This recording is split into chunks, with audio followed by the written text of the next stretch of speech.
So, you're thinking about moving to Mount Pleasant, South Carolina. Awesome! Now, just make sure your bank account's been hitting the gym, you're cool with Trader Joe's traffic trauma, and you understand that 5 minutes away actually means 22 with 2 bridges and a guy towing a boat.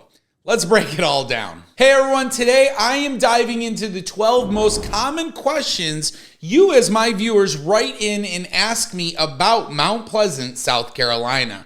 So I thought on today's episode, since it's raining cats and dogs, it would be fun to answer some of your questions right on this episode. Diving into question number 1, is Mount Pleasant actually worth the price tag? Ryan, is the juice worth the squeeze, is what this person's asking. And I'm going to be completely transparent with you. God, yes it is. It is. It's worth the squeeze. Oh no, it's better here. In my opinion, I really love Mount Pleasant. Like, I love everything about it. I love its proximity to the water, to the beach. Sure, you get some flooding sometimes. Sure, you get some storms that roll up. But I'll tell you what, lifestyle there is, it is perfection. So if you're someone who's like, well, Ryan, we have $500,000 to $1 million to play with, consider Mount Pleasant. Absolutely. Depending on what you're looking for, you can get into Mount Pleasant somewhere around $700,000 for a 4-bedroom, 2.5 bath home, about 2,400 square feet on a nice piece of property, maybe 0.19 of an acre in a planned community. You will have an HOA in most of these communities, but some HOAs actually allow you to have boats or additional ATV type situations. It just depends on the HOA or the neighborhood. Now, I have some friends who live in Mount Pleasant, and I have to tell you, I am loving their neighborhood. I mean, my one friend has a home that it has 2 gates to get to his house, and it takes about 15 minutes from the front of the neighborhood, maybe 20 on a busy day. And I got to tell you, at first I thought, God, that's got to be crazy. But after a while, and he sends me the photos that he sends me, I'm just like, I would love to live in his neighborhood. It's so peaceful. It's so quiet.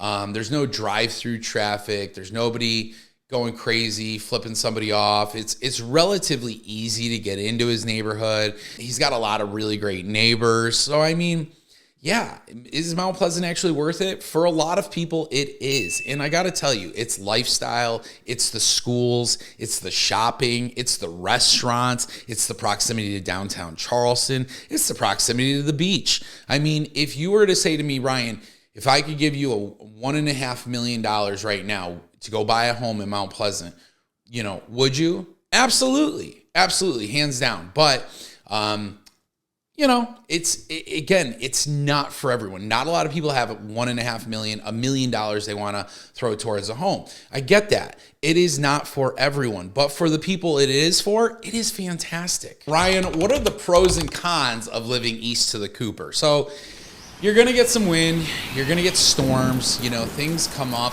I have a friend who lives right on the Cooper, and, he sees the storms on the other side.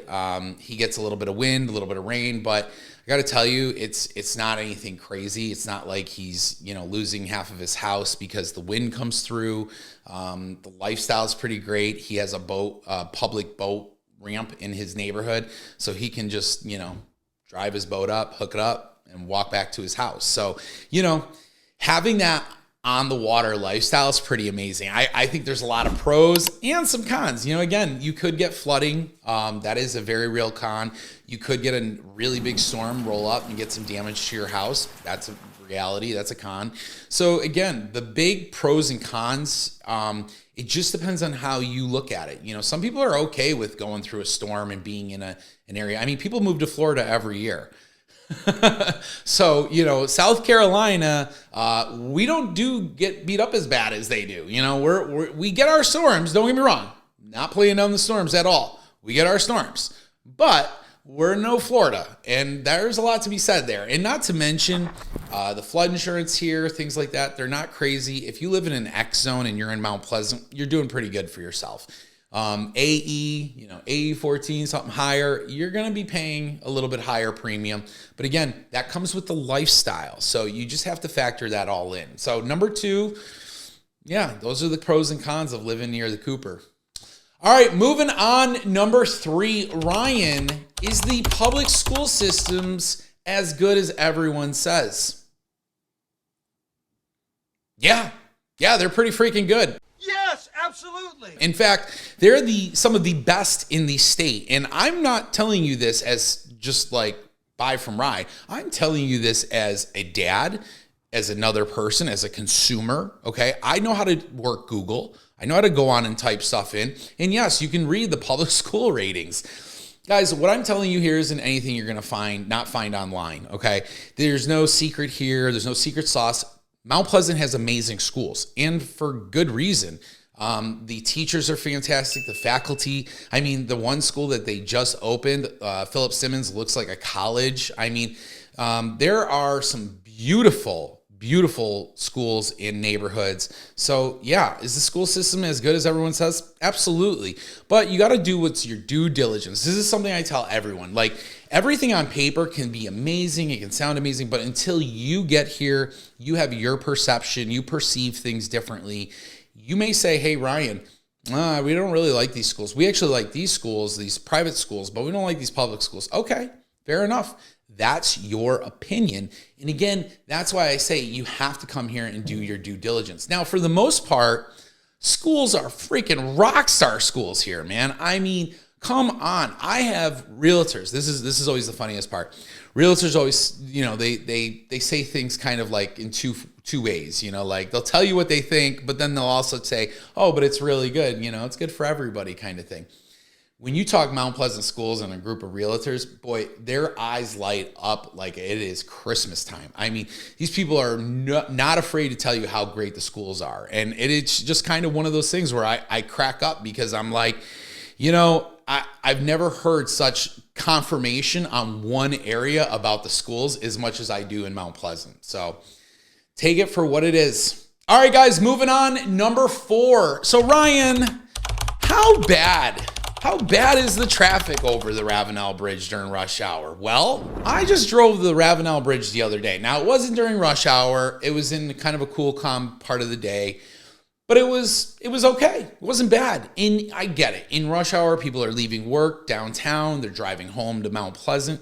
Shit gets backed up, folks. It gets backed up and it gets busy. And there is a lot of tension on those roads. So you have to be somebody who understands that the Ravenel Bridge is going to get backed up. And then you're going to get onto 17, okay, right there in Mount Pleasant. And that's going to be backed up because everybody's trying to get home, get to 41.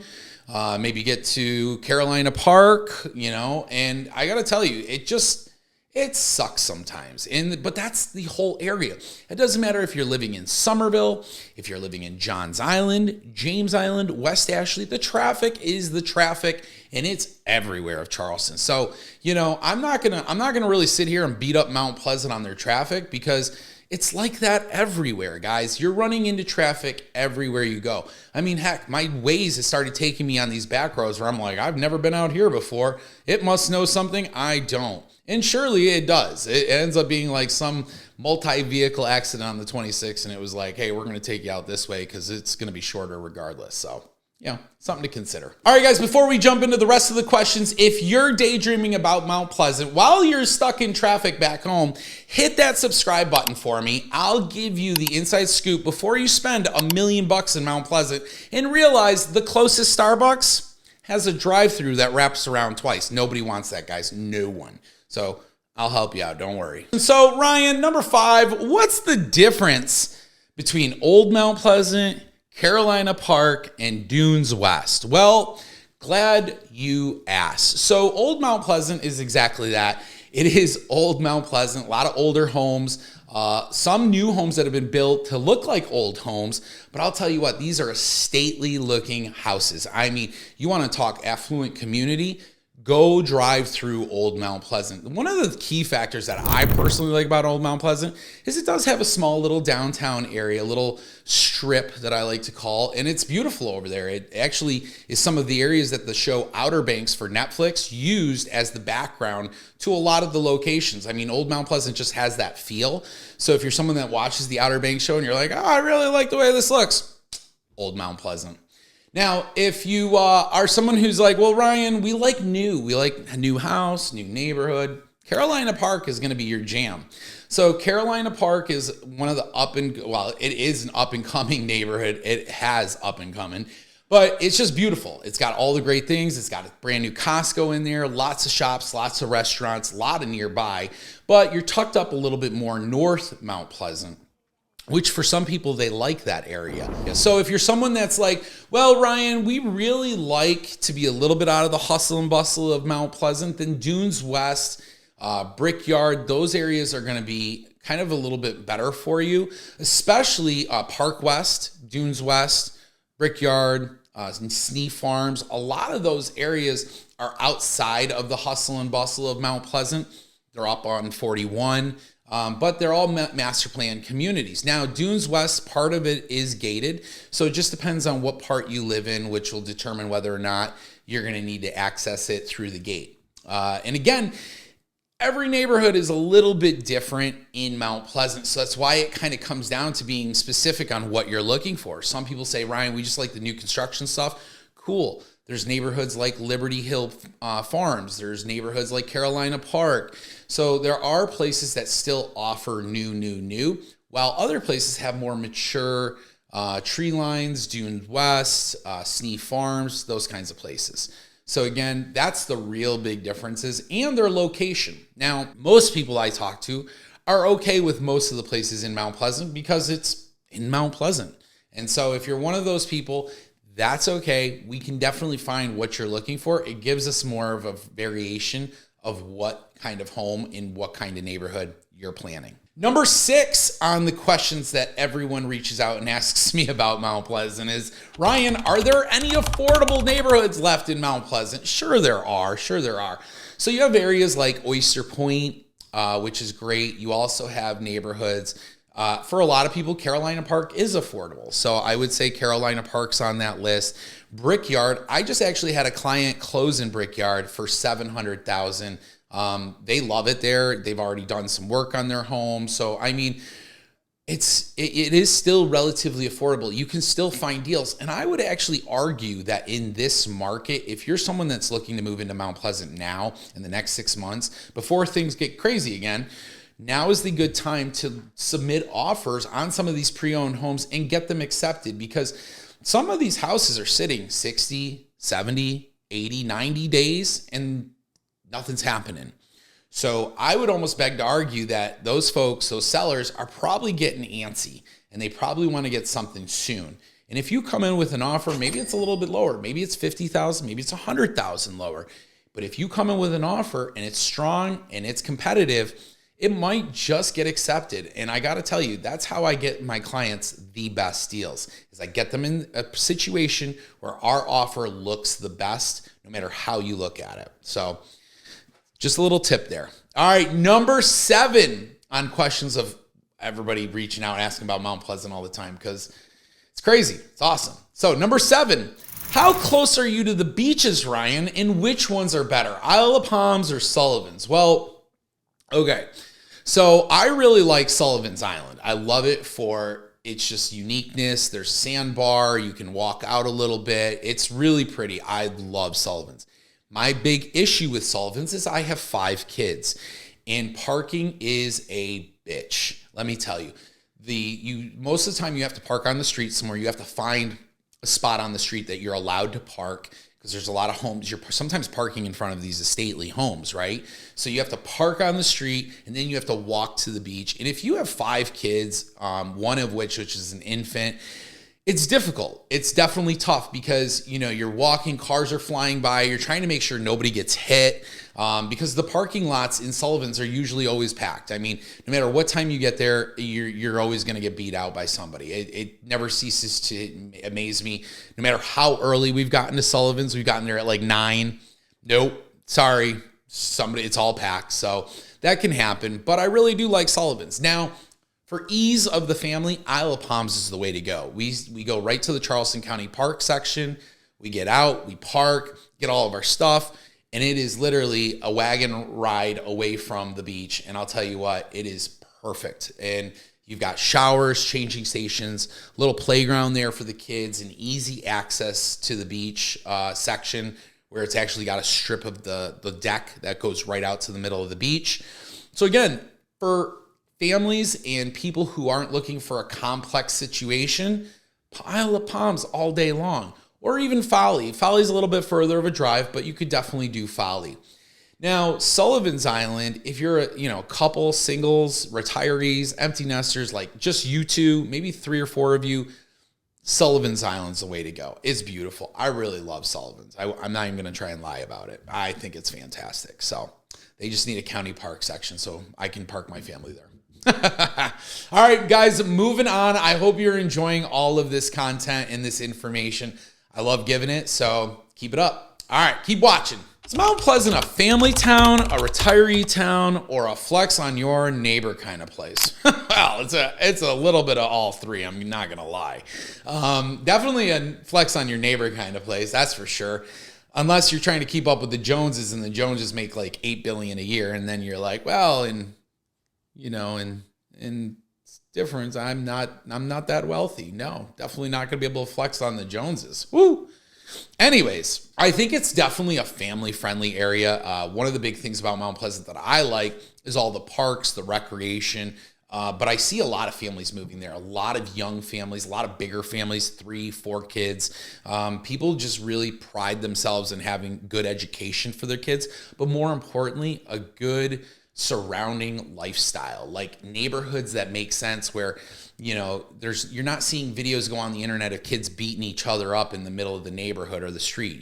That's not happening in these places. So when I talk to people like, hey, is it safe for families? Is it good for families? I think so. I have friends who specifically move there just for the safety for their family and kids. So, I mean, it is a big part of moving to Mount Pleasant it is a family friendly place. And if you're a retiree, okay, if you're an empty nester, I'm going to just be transparent with you. It's great, but the prices are going to be a little bit higher for the home. So if you're somebody who's on a fixed budget, or you're somebody that's like, hey, really, our max budget is going to be $500,000, there are better areas to look. Now, if again, affluent, you don't have to worry about, a retirement account or a 401k, and you got money in the bank, then heck yeah, man, Mount Pleasant is the way to fly, especially with all the restaurants, shops nearby.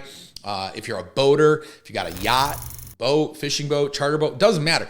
You can do whatever. They got a boat club in Mount Pleasant. So if you don't own a boat, you can rent a boat every week. And that's the thing. I got to tell you, like that accessibility, those kinds of things makes it that much more favorable on a lot of other areas in and around Charleston. I get people that say to me, oh, we love Hilton Head. I don't think Hilton Head has a boat charter club. And they certainly kind of position themselves to be more of a golf community area. And again, Mount Pleasant's the same thing. Got tons of golf, tons of stuff, but a lot of other outdoor activities too, just not one thing. So again, if you're a retiree, a family, or you're just someone that look to flex on your neighbors, Mount Pleasant tends to be the place to go. All right, moving on to question number 9 that I get. What kind of homes can I get for $750,000, $1 million, or more, Ryan? Well, generally, $750,000 is going to get you something, like I said earlier, around a 4-bedroom, 2.5 bath, maybe about 22 to 2,400 square feet, 2-car garage. Generally, you're going to be on something 0.17 acre, and you're probably going to have an HOA somewhere about $100 to $200 a month. So that's at $750,000 to $1 million range. There are homes now. Certain homes at $1 million are going to look a lot different than the homes at $750,000 because it is a big jump in price. Now, you may not see as much of a difference between $1 million to $1.5 million. You're going to probably see more difference in neighborhoods. So homes in places like Carolina Park, Dunes West, generally seeing them over $1.5 million. So just something to keep your mind on and think about as you continue to do your research. Things that are even over $1 million to $2 million may be comparable to what you have now. And I know it sounds crazy, but I get people who send me listings all the time, and I look at it and I go, cool, where's the $2 million stuff? Like I'm expecting there to be like an elevator, a bat cave, like show me that. And it's some of these homes are just pretty much that. They're just a traditional home in a regular neighborhood. They're asking $2 million for it. So something to just keep your mind on. I tell everybody, we always set homes whenever we do a transaction, we're always going to ask for an appraisal. Because you have to remember during COVID, people were paying $50, $60, $80, $100,000 over what the home was marketed for. So if the home was listed for $1 million, somebody was coming in and being like, I'll give you another $1,100,000 or $1,200,000. And so now those same people are trying to sell their home for $2 million, right? So we have to have these conversations because there is going to be some of that you're going to see in and around Mount Pleasant. Now, next question that comes up, and this is a pretty common one, Ryan. This is number 10. Ryan, are HOAs strict here? And what do they typically include? So most of the time, the HOAs are going to include, especially in Mount Pleasant, like an amenity center, a neighborhood clubhouse. Sometimes you have to pay additional fees if it's got like a polo club or a golf course attached to it. There may be additional fees for it. But most of the HOAs do include everything. Like the pool, maybe a spa, a gym, that kind of stuff. But if your HOA is just for common areas, it might be a much lower HOA than everybody else's. It might only be like $600 a year. In that case, you're not going to get a whole lot. Now, some neighborhoods actually allow you to have boats in the HOA. Some neighborhoods require you to hide the boat. You can have it, but it's got to be out of sight. And again, these are things that these HOAs take very seriously. So if you're someone that's like, hey, I'm going to come there, trash is on Tuesday, I'm going to put my trash out on Sunday, and then I'll bring it back in on Friday. It's not going to fly for that neighborhood HOA. You're going to get a violation and a fine eventually. So it needs to be something that you understand, like, hey, certain HOAs have certain rules, like no gas motorized vehicles through the neighborhood. If you're riding a dirt bike, can't ride a dirt bike through some of these neighborhoods. And for a lot of people, they're like, oh, I'm so sick of these strict HOAs. And it's like, okay, well, then don't move there. Then don't, buy a piece of land and build your own house on it. That's your other option. All right, question number 11, Ryan, is Mount Pleasant walkable or do you need a car for everything? Well, Mount Pleasant is mostly walkable. There are some areas where you're going to need a car for some things, but I got to tell you, there's a lot of physically fit people in Mount Pleasant, so much so that's where they started doing the Cooper River Bridge Run. And I got to tell you, these people will walk as many miles as they possibly can. So can you walk Mount Pleasant? Absolutely. Yeah, you can. And some of these neighborhoods are great for it. Some of these neighborhoods are golf cart friendly. Heck, some of these neighborhoods actually have running paths or running areas specifically designed just for that. So no, you don't need a car for everything. If you're going to go to the beach or you're going to go out to a restaurant, yeah, you're going to probably need to take a car. But it's not uncommon to see people scooting around in their golf carts from time to time. So it is a good lifestyle here. All right, number 12 on my list. All right, Ryan, where do all the locals usually hang out? Not the tourists, the locals. That's where I usually say Shem Creek. I mean, I got to tell you, I'm a local now, and I love me some Shem Creek. There are some really good restaurants in and around Mount Pleasant. You'll find that some of the locals actually like to go into downtown Charleston. You've got a ton of different nightlife there, rooftop bars, so the views are beautiful. But again, a lot of people like Shem Creek in Mount Pleasant. There's some other areas in Mount Pleasant that are good to go. I have actually a video where I talk about some of those areas, so you definitely want to check that out as well. But the nice part about Mount Pleasant is it does have a plethora of restaurants and bars as well. So if you're someone that's not looking for the nightlife experience or the Shem Creek craziness, sometimes saltwater cowboys, they get the DJ on there on the patio and boom, It's pumping, right? So if you're not someone who's looking for all that, there are other restaurants and commercial spaces and bars that have a little bit more of a low-key vibe. And so, you know, that's the best part about Mount Pleasant. It has something for everyone. All right, that was the 12 questions that I frequently get. And if you're still trying to figure out if Mount Pleasant is all hype or the holy grail of Charleston suburbs, I break down the pros and cons in this video right here. Click it unless you're still emotionally recovering from sticker shock, then click it twice.